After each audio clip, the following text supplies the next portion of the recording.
Dear homebuyers, if you are frustrated and you have been giving up on the housing market because prices are just too high and interest rates are too high, then I need you to listen up, because today one of the most encouraging pieces of information and news came out from the Florida Realtors Association. And when I read this, I literally couldn't believe it, guys, because they're literally on my side, okay? They're confirming everything that I've been telling you guys when it comes to the housing market, and this is what I mean. They had an article today, and of course all this will be linked down below, that if you are renting or you've been thinking about buying a home, but now it's just getting too insane and you think prices are too high, blah blah blah blah blah, whatever, it's getting too expensive, then they're basically telling you to give it a rest. Okay, now first of all, before I go into more detail on this is like working for a car dealership and the sales manager holding a meeting and saying, hey guys, cars are getting too expensive, so when customers come in, just tell them, yeah, don't worry about it, it's too expensive right now, you can't afford a car. So this article is addressing people who are in this situation that are being burned out from trying to buy a home because of the exorbitant prices and the interest rates making it basically unaffordable, guys. And listen to the advice that this article gives home buyers in this situation. The first thing is to give it a break. Now, giving it a break doesn't mean to give up, and I have said this before as well. But what this means and why this is so important to pay attention to is because this means right now it's okay to wait, all right? It's okay to wait for a better deal to come along and for things to start getting settled out, because right now the economy is in a very tumultuous position with inflation continuing to rise and mortgage rates continuing to rise. They're recognizing that it's tough right now for home buyers and it's okay to give it a break, okay? But it doesn't mean give up. Now here's what they recommend you do in the meantime if you're giving it a break. And I agree with all of these points for once. All right, the first thing they say to do, strengthen your finances. See if you can find a way to cut back on certain things that you don't need anymore. Try to see if you can make extra money doing whatever. There's got to be something you can do to make extra money. Everyone can figure that out, okay? And then they also say to pay down debt, because paying down debt is not just good for your finances overall, but it can actually help you when a good deal does come along, because it will lower your debt to income ratio, which would potentially qualify you for more, and your credit score could potentially go up from this as well, qualifying you for the best mortgage rates out there. So there's a lot of benefits to paying off debt right now if you're a potential home buyer but are feeling priced out. And this is all getting prepared for when the day comes that it is going to be a good time to buy for you, right? I'm not saying it's today, but what you're doing right now by doing these things is you're preparing for when the time is going to be good, all right? The next thing it says to do, avoid additional big expenses. So don't go out and buy a brand new car. Don't go and spend, $3,000 on one of those fancy mattresses. Don't pull out credit to go buy a motorcycle or anything crazy like that, guys. Don't do any of this stuff, because all this is going to do is increase the amount of debt that you have.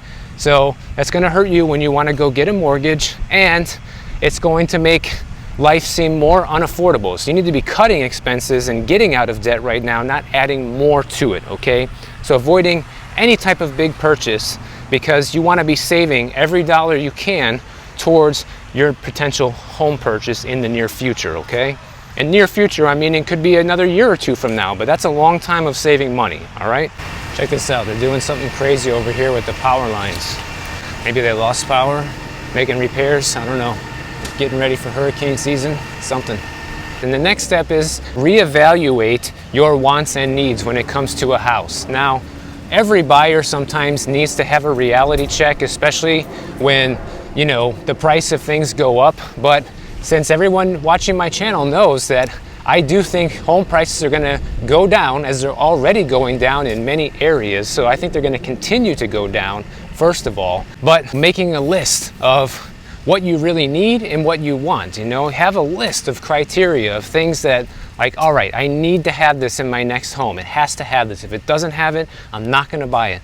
And then of course you can have a wants list as well that are bonuses if you get those things. Because remember, especially if you're a first-time home buyer, or even if this is your second home, chances are it's not going to be your last, okay? People move every 7 to 10 years. This is a statistical fact that has been around forever. This is just what people do in general. So, you know, if you're a younger person, you're not, you know, in old age looking for your final home, chances are you're not going to live in this house forever, okay?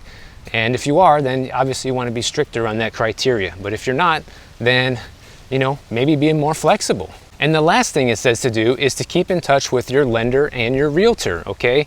You want to have a very good lender and a good realtor on your side that understands the pulse of your local market and that can be watching out for deals for you. And they go on to say that if you start making more money, or you're able to save a bigger down payment, or you pay off debt, let your mortgage guy know, okay? Let your lender know, because this can influence big time the rate that you qualify for and how much of a home you could potentially buy. Now, here's why I think this is excellent news for home buyers, guys. The first reason this is excellent news is because you literally have the Realtor Association coming out and saying, okay, we understand right now might not be the best time to buy a home, but here's what you need to do to prepare for when it is going to be the time. Okay, so that's the first key part of the information here that I want you all to understand, that being prepared for when it is time to buy is crucial right now. And this is literally the best time to start preparing, because as the market's changing, as there's more price cuts, as interest rates keep going up, demand is going to keep falling for homes and more inventory will continue to build. And guess what? That's going to put you in an excellent position as a future buyer, because you're going to have more choices than somebody had a year ago. You already do in many areas of the country. And most likely you're going to be able to bargain on the price of that home. You're not going to be in a multiple offer situation. And not only that, but you've saved more money, you have better credit, and you're going to get the best rate possible. And if you can get that home at a lower price than you could today, but at a higher interest rate, you all know this is a better thing than buying at today's prices at a lower interest rate, because if you start losing too much equity in your home, you will not be able to refinance. So that's really important to understand for everybody watching, all right? It's always going to be better to have a better priced home at a higher interest rate, okay? Because eventually rates will come back down, but the lower you pay for your home, then the more equity you're going to continue to have even as the market starts going down. So it's really important to understand that about buying a house. I think a lot of people don't realize, okay? And guys, if you don't believe this is happening, I have all this information linked down below. There was another article that came out today, I think it was from the Washington Post, saying how the housing market slows even further in June as sales and mortgage demand tumble. That's literally the headline of this article, okay? The 5th straight month in a row of this year of 2022, home sales are going down. We're having less and less closed sales, okay? So inevitably, we're going to see more homes continue to sit on the market, and those homes will need a price cut to get sold, okay? This article says that home sales are down another 5.4% in June, guys. So the sales numbers continue to decline as the months go by, and that's why I keep making these videos for you, so you really understand what's happening out there. Mortgage demand fell again, okay? Mortgage demand fell more than 6% last week, hitting the lowest levels that we've seen since the year 2000, guys. So you're talking 22 years, the lowest demand for mortgages in 22 years. So think about what that does to the housing market, because if you saw my previous video, then you know that the number one factor right now that has caused home prices to skyrocket is the insatiable demand. Well, we see right before our eyes that this demand is literally disappearing, okay? So that's going to continue to make home prices go down. Now check this out, guys. We're back in Miami Shores today, and I'm doing another follow-up on this house. We saw that this house was for sale, and notice there's no more sign in the yard like there was before. It still shows that it's under contract with the MLS, and it hasn't closed yet. And they actually raised the price on this house, 75 grand. And look, there's the real estate sign. And we can see by looking inside real quick, the place is empty. So more than likely, they're getting close to closing. And that's one thing you all need to understand about the Miami market. People have been asking me this in the comments, that homes are still selling here and for pretty high prices, especially single families like this, because they're so rare in Miami. Okay, we're full of condos and townhouses here, but single families like this fetch a pretty penny all day long because they're just so rare and the demand for them is so high still. So not every market is seeing, you know, these massive price cuts and all these things going on, okay? And that's one thing I understand, and everybody watching this channel needs to understand. But nationwide, that is the trend right now, okay? And we have multiple data sources now to prove this. This is not theory, okay? This is not my opinion. I'm just telling you guys what's going on. If, you know, the amount of home sales was rising exponentially and, you know, things just kept going up, up, and up, I would be telling you that. I have no reason to lie. I have no incentive to give you disinformation on this channel.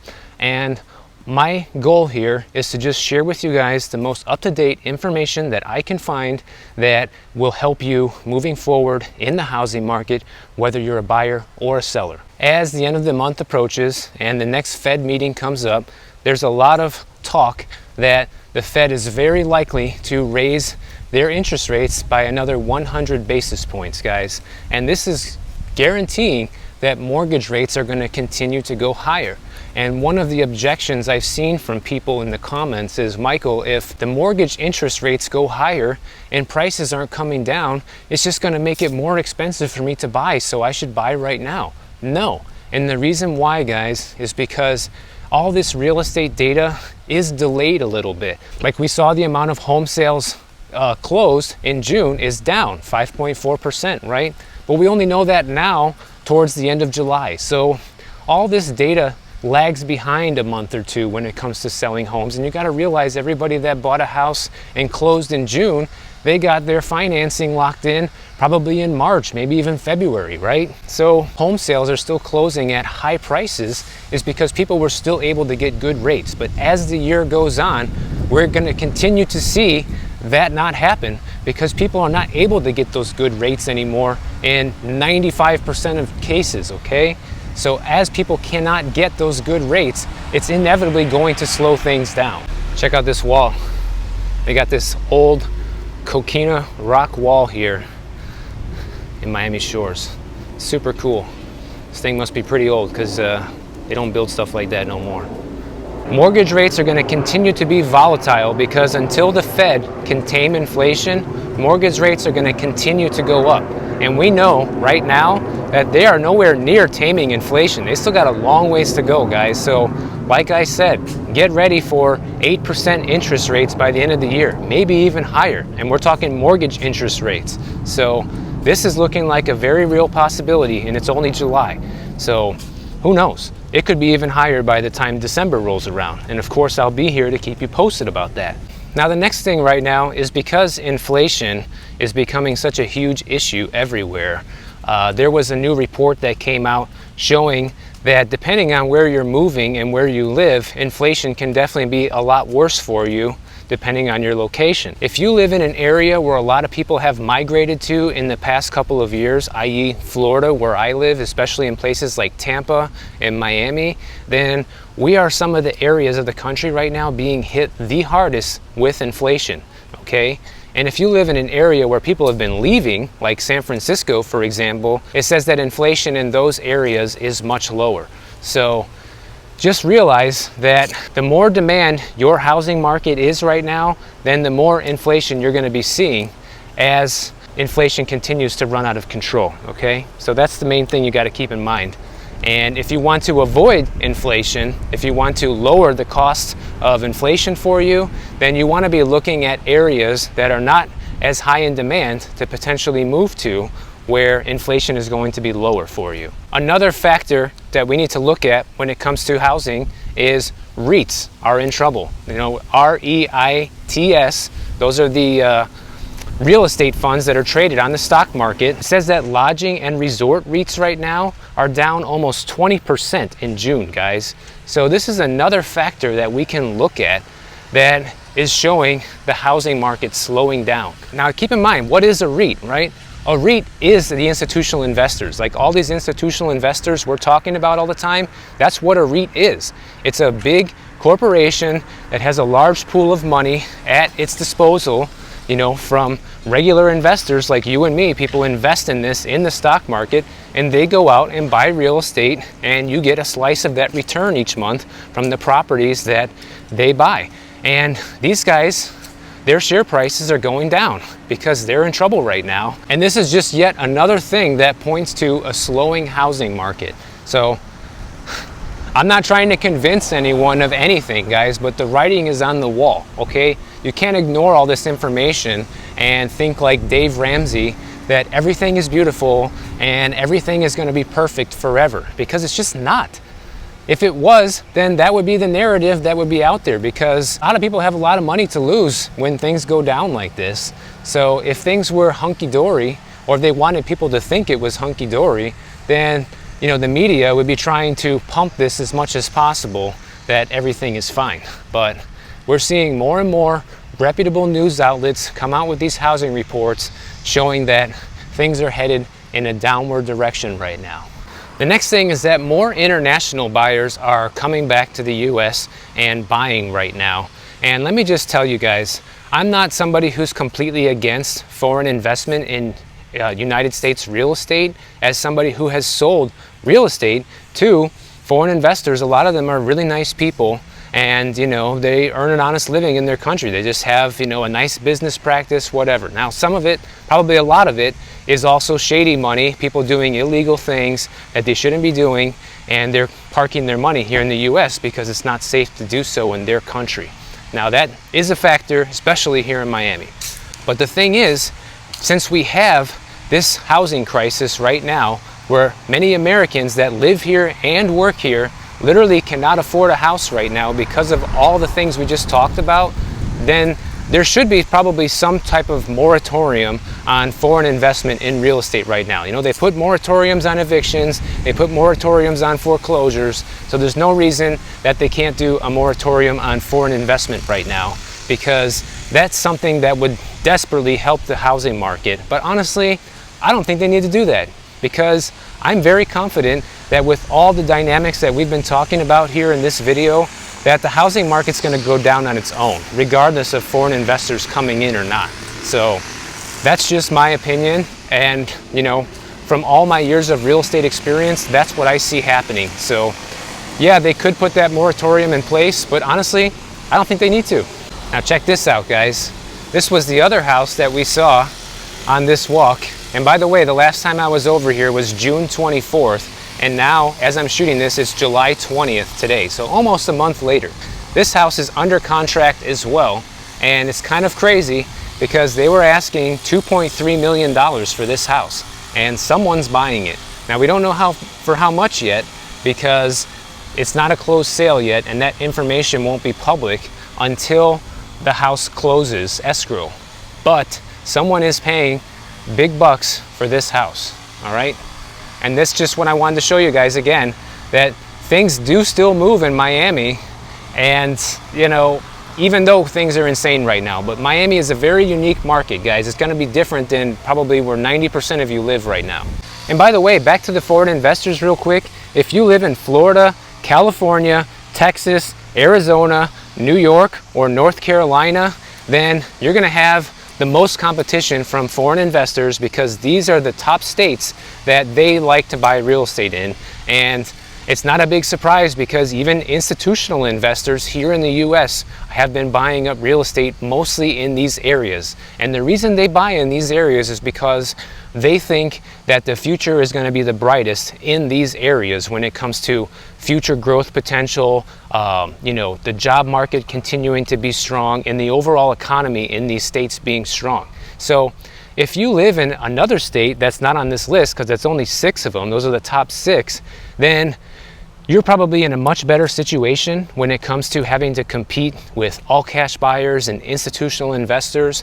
But just realize, if you live in one of those states I mentioned, Florida, California, Texas, Arizona, New York, North Carolina, then it still might be difficult out there to buy. And that's what can skew people's perception, thinking, hey, the housing market's not slowing down where I live, it's still crazy here. Well, chances are, if you live in one of those areas, then it might still be crazy, just like it is here.